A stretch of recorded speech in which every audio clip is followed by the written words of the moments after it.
Boa tarde.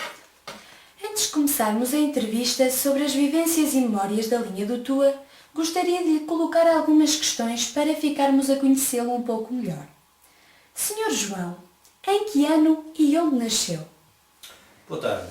Ora bem, eu nasci em Moçambique, dia 1 de julho de 1972, mas sou de nacionalidade portuguesa, tanto com meus pais e a minha irmã.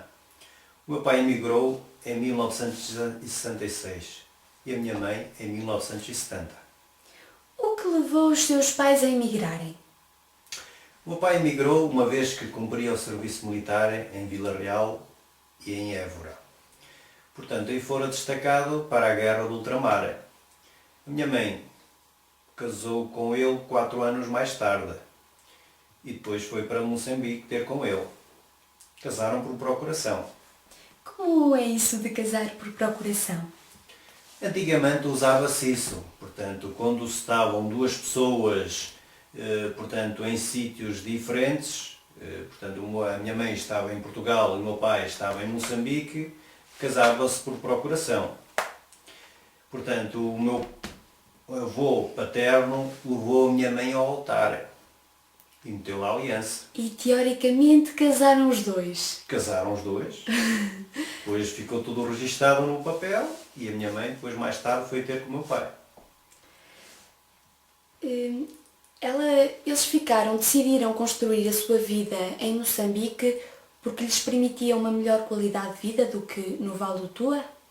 Sim, portanto, portanto, em Trás-os-Montes, portanto, neste meio interior, era complicado, porque, portanto, vivia-se da agricultura, portanto, não havia fábricas como há no centro e sul, portanto, o trabalho era muito árduo e cansativo, trabalhavam-se muitas horas, trabalhava-se de sol a sol, mal tinham tempo para comer, embora pronto, fizessem umas pequenas pausas da fatiga, chamavam a fatiga e depois o almoço, mas o trabalho era muito cansativo, o trabalho da agricultura é muito cansativo.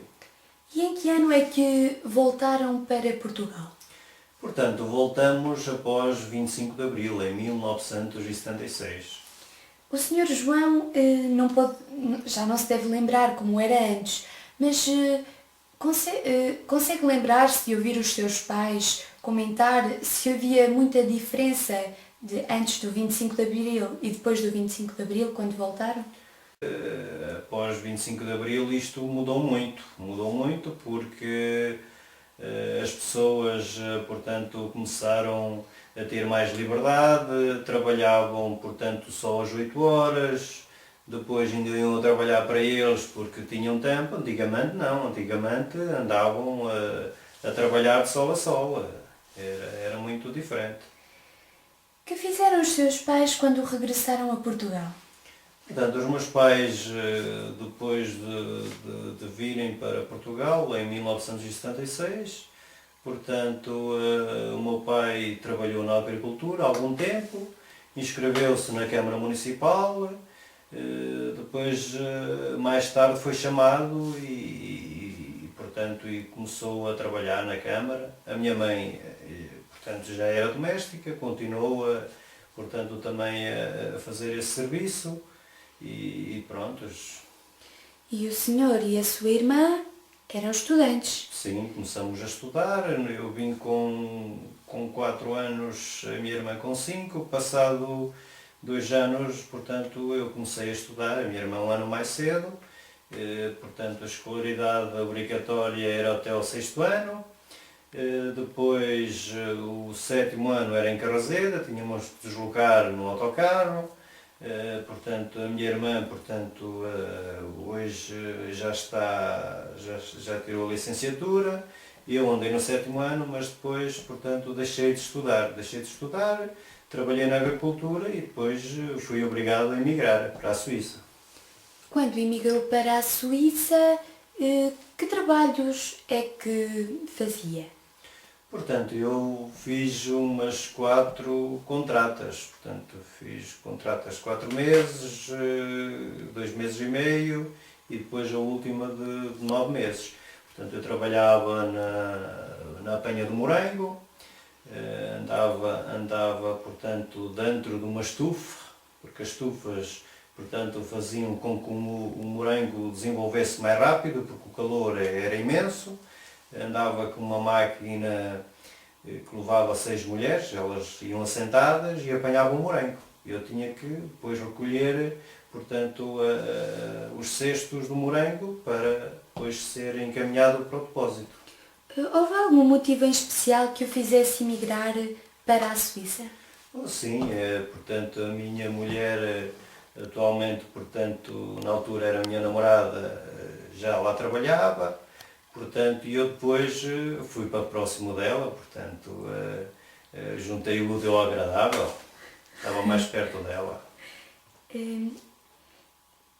Como era manter uma relação à distância? Como comunicavam um com o outro enquanto o Sr. João estava em Portugal? Portanto, antigamente era muito diferente do que é hoje em dia, portanto, a tecnologia também já está muito mais avançada.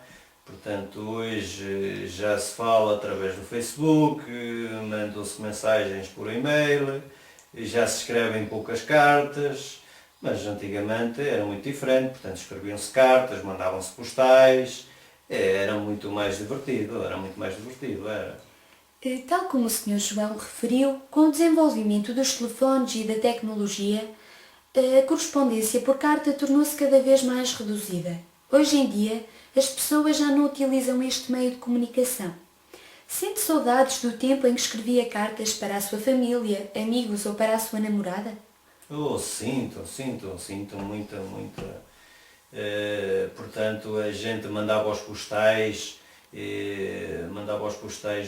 dos locais onde nos encontrávamos, ela também mandava daquelas montanhas cheias de neve, era divertido aquilo, portanto a gente estava quase, estava a dar o parecer que estávamos juntos uns com os outros, e lembrávamos das paisagens bonitas, era divertido. Era uma forma, talvez, de matar saudades. Sim. Estando o senhor e a sua atual esposa na Suíça, porque decidiu o Sr. João voltar para Portugal? Portanto, eu decidi voltar porque após tinha perto de 20 anos, vinha cumprir o serviço militar.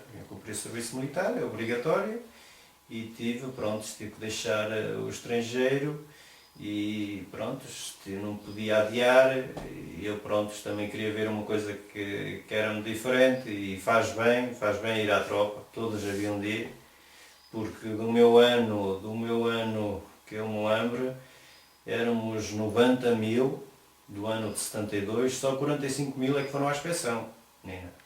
Só 45 mil, os outros nem à inspeção foram, havia excesso de contingente. Onde é que o senhor cumpriu o serviço militar? Eu cumpri o serviço militar na Serra do Pilar, em Vila Nova de Gaia. A minha especialidade era clarindia, portanto já tinha tirado a carta de condução,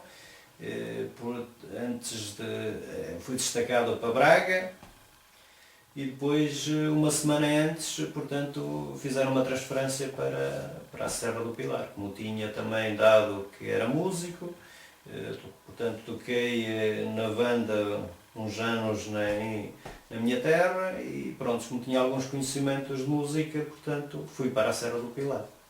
Quanto tempo, mais ou menos, é que exerceu a função militar?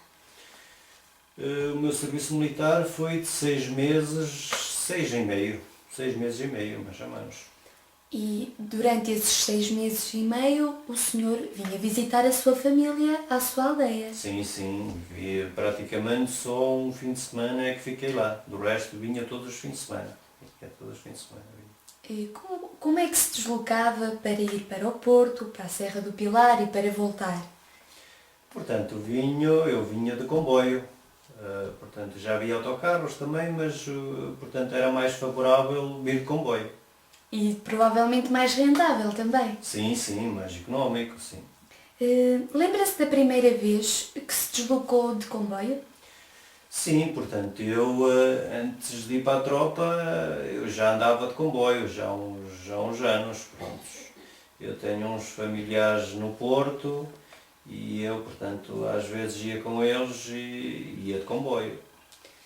E como é que foi? O senhor então foi com os seus tios, mas notou que aquilo era diferente? Gostou da sensação de andar de comboio? Sim, sim, a primeira vez é sempre diferente, não é? A gente está naquela expectativa, se é, não é, e encontra coisas diferentes na estação, portanto o maquinista, depois o chefe da estação a dar o apito para o comboio arrancar, é diferente, as pessoas quando se paravam nas estações da Régua, em Amarante, na Régua eram os reboçados da Régua, depois a gente comprava os reboçados, era as regueifas também, era divertido, as pessoas a cantarem, era muito divertido. Uma vez que antigamente o comboio era um meio de transporte mais utilizado, o comboio estava superlotado. Sim, sim, sim. Como considera e descreve o comboio? Os bancos eram confortáveis? Havia muita gente, o espaço? Como era? Conte-nos um pouco como, na sua opinião. Os bancos eram duros, eram de madeira, eram poucos confortáveis na altura. Agora, pronto, já são mais confortáveis, já são portanto, mais almofadados, já são mais confortáveis do que eram antigamente.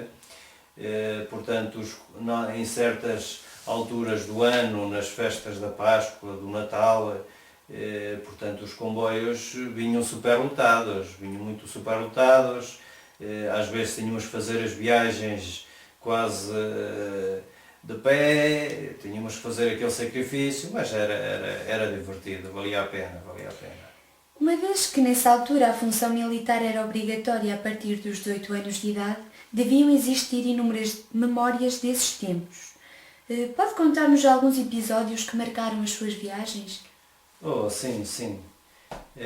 Eu lembro-me num fim de semana que vinha à terra, encontrei, portanto, numa estação, salvo erro, em Amarante, entraram umas 4 pessoas.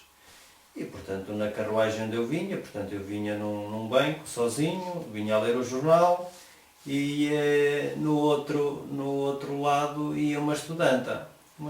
Depois as senhoras entraram, eu vi que era uma delas, vi que era uma freira, que ela vinha com a sua farda, que era mais fácil de identificar. E depois, com o desenrolar da conversa que eles tiveram mais tarde, é que vim a saber que, pronto, uma delas era uma viúva, outra divorciada e a estudanta. E depois começaram a meter conversa com a estudanta, ver o que é que ela andava a estudar, que se já tinha namoro, se namorava, se não namorava. E depois a viúva disse: ai menina, tu agora tens de estudar porque tens de ter um futuro melhor e tens de ter licenciatura. Procuraram o que é que ela andava a estudar, disse que andava a estudar para medicina. E pronto, e ao seu caso depois a divorciada entra também: ai meu filho, olha, tu não queres namorar, porque os homens são isto, são aquilo, são maus, e isto, o meu batia-me, fazia aquilo, e eu chamou a atenção, e depois eu comecei a entrar em conversa e diálogo com elas. E depois diz: olha, eu por acaso até estava um bocadinho atento às suas conversas, mas até me lembro um caso que se passou lá na minha terra. Se me derem a autorização para falar, eu até gostava de contar, que até é interessante. E diz-me a viúva: olha, pode contar uma história, pode cantar, aqui faço tudo. E eu depois contei que na minha terra que havia um caso que uma mulher batia no homem, mas eu não dava por ela, porque ele via uns copitos e na altura, quando ia na segunda-feira que ia para o trabalho, o colega via todo marcado, procurava, ele não se lembrava, não sabia que se tinha caído, se a mulher o batia ou não, mas pronto. Passou-se um fim de semana, passou-se dois, o homem continuava bem marcado. Diz o homem, eu acho que a tua mulher deve-te bater porque tu não dás por elas ou tu estás-me a esconder. Diz, não, eu não dou conta, eu sei que eu bebo uns copitos, mas não me lembro nada. Diz, olha, se fosse a ti, fazia aqui a bêbada e depois já ficava a saber se a tua mulher te batia ou não. O fato do homem, lá vai a tambalear para um lado, para o outro, vai quase assim a deitar as mãos ao chão, já havia a vassoura no ar, para lhe ir assim ao lombo. E ele agarra a vassoura e diz para a mulher, então eras tu que me batias, afinal eu pensava que caía, afinal eras tu que me batias. Ele tira a vassoura e parte-lhe um braço à mulher, partiu-lhe um braço, a mulher vai para o hospital. Vai para o hospital, ao cabo de uma hora, o homem vai lá à enfermaria e diz, olha, eu sou o homem daquela senhora que entrou aqui com um braço partido. Você é o homem? Sim, eu sou o homem. Eu quero saber a ver se ela está curada, que é para lhe partir o outro. Você é um marido, você é um bugego, é isto, é aquilo. A mulher, a enfermeira vai lá à mulher e diz, está ali seu marido, já viu, parte um braço ao cabo de uma hora que ele é curado, que é para partir o outro. Diz a mulher, não parte não, que eu não volto a virar aí. Mas sente saudades dessas longas viagens de comboio? Oh, sinto isto. Ainda havia há uns 21 anos que eu, quando saí da tropa, voltei a andar de comboio. Então quer dizer que esteve 21 anos sem se deslocar de comboio? Portanto, ia ao Porto, mas ia de transportes públicos, de carro particular, mas de comboio tive 21 anos. Então também deve sentir saudades do convívio, até da paisagem, das conversas que tinham com os seus familiares ou com os passageiros. O que é que mais sente falta dessas viagens? O que é que mais o faz sentir saudades? Assim, a viagem em si, portanto, era divertida. Só a paisagem também era encantadora, portanto, aquelas vinhas todas verdejantes durante todo o ano, as vindimas, o pessoal cantava, a gente quando fazia as viagens de comboio via aquele divertimento, aquela alegria no trabalho. O próprio rio era interessante, aquelas paisagens, era muito bonito, Quando terminou a função militar, deixou de se deslocar de comboio e que rumo deu à sua vida? Portanto, depois, mais tarde, quando acabei o serviço militar, regressei à terra, trabalhei, trabalhei na agricultura e depois mais tarde empreguei-me. A sua mulher regressou a Portugal ou foi o senhor ter com ela à Suíça? Depois, mais tarde, a minha mulher, portanto, veio para Portugal também. Casaram? Sim, casamos. Já em Portugal, construíram a sua vida? Construímos, temos 2 filhas, portanto, depois elas começaram a estudar e tinham cá os pais da minha mulher também estavam cá. Apesar desses fatores, dada a situação económica que o país atualmente atravessa, nunca pensaram voltar a emigrar?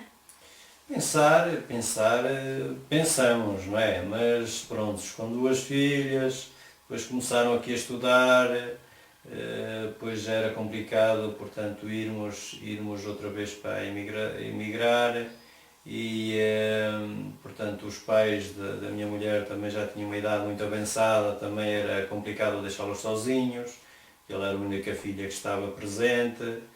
E depois é muito difícil, porque hoje, antigamente era mais fácil, hoje em dia, portanto, antigamente mandavam os contratos, os patrões mandavam os contratos para as pessoas, hoje em dia já se tem que escrever numas agências e depois são selecionados, depois tem que, através do currículo da entrevista que eles façam, depois são selecionados através do currículo deles, se são bons, se não, porque têm que ser polivalentes.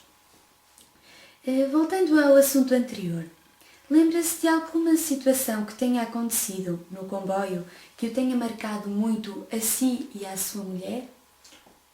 Lembro de uma vez que, perto do Natal, fomos a levar uns tios da minha mulher à estação do Tua, que eles já tinham uma certa idade, tinham já 80 e tal anos, e nós levamos à estação do Tua para eles irem para o Porto. Depois uma filha lá ia buscá-los à estação de São Bento. Dá-se o caso que o comboio vinha do Pocinho, já vinha muito atrasado. Quando para na estação do Tua, nós entramos, ajudamos-os a entrar os familiares, levamos os embrulhos e quando mal eles se tinham assentado, o comboio começa a andar. E nós lá dentro, porque nós tínhamos que ser ali, porque tínhamos que vir para Vilarinha. Dá-se o caso que o comboio começa a andar e pronto, tivemos que descer na próxima estação. A próxima estação por acaso foi a mais perto, foi São Mamé de Ribatua. Estamos em São Mamé de Ribatua e depois tínhamos que vir a pé para a estação do Tua. E viemos por a linha do comboio. Nós por a linha do comboio, de noite, no bueiro. E viemos, quando entramos na ponte, nós mal nos apercebemos que aquilo tinha um vazio, travessa a travessa. Quando já íamos quase no meio da ponte, é que vimos o buraco para baixo. Vínhamos com o braço certo, o braço dado, e quando nos apercebemos havia aquele vazio entre a travessa. Bastava um ir mais adiantado e caía para baixo. Quando nos apercebemos, eu disse: alto, não te mexas. Lá andamos um bocadinho, entramos para o passeio, depois mais à frente havia um passeio em chapa, mas foi complicado convencê-la a ir para o passeio, porque ela já nem queria vir para a ponte, porque descaía, porque depois passava ao comboio, mas depois consegui convencê-la e passamos a ponte. Viemos até a estação do Tua. E lembra-se do dia em que isso aconteceu? Isto foi 8 dias antes do nosso casamento, amigo. 8 dias. Então vês qual foi o trauma desse dia? Foi. E depois tínhamos um casamento nessa altura. Depois ela dizia: já não vamos ao casamento. Fulano, não vamos. Eu disse: vamos, tem calma. Nós vamos lá chegar. E chegamos. No mesmo dia também tinham um casamento. Tínhamos um casamento. E ficou muito marcado. E pronto, devido a esse acontecimento, a sua mulher teve algum receio de voltar a andar de comboio ou de... Não, do comboio não teve. Pronto, depois fizemos também viagens de comboio. Agora já não, porque agora os meios de transporte são outros, mas é divertido. Fizemos agora ultimamente também uma viagem de barco e de comboio também, juntamente com a minha família. Fomos até ao Tua, depois descemos no Pinhão, apanhamos um barco, passamos as barragens, que foi divertido, o barco a subir na barragem. Fomos até a Barca d'Alva, depois da Barca d'Alva viemos até ao Pocinho, do Pocinho viemos até ao Tua de comboio. Muito bem, então, de certa forma recordou os velhos tempos das viagens de comboio. Sim, porque eu estive quase 21 anos sem voltar a andar de comboio. São muitos anos. Alguma vez pensou em fazer uma viagem até ao Porto de comboio Sim, para relembrar? sim, porque é divertido. No verão nós temos uma das paisagens bonitas ao longo do Rio Douro, portanto isto é património da humanidade e é bonito, portanto só as paisagens, as estações, as linhas, a paisagem é muito bonita quando está tudo verdejante, as vinhas, é muito bonito, é muito bonito. Considera assim que uma boa forma de atrair a população para o Vale do Tua? Através do comboio, através do barco, através da paisagem? Acha que isso Sim. atrai a população ou que deve atrair a população? Sim, porque já há muito, é assim, há muitos cruzeiros, principalmente no verão, bem ingleses do Porto, fazem a viagem do Porto até à Régua, mas a viagem mais bonita é a da Régua para cima. Só a paisagem é totalmente diferente. As vinhas, portanto, é muito bonito, é muito bonito. Bem, obrigada. Terminamos assim a nossa entrevista. Queria desde já agradecer o tempo que dispôs para responder às minhas questões. Foi um enorme prazer conversar consigo e até uma próxima. Yeah.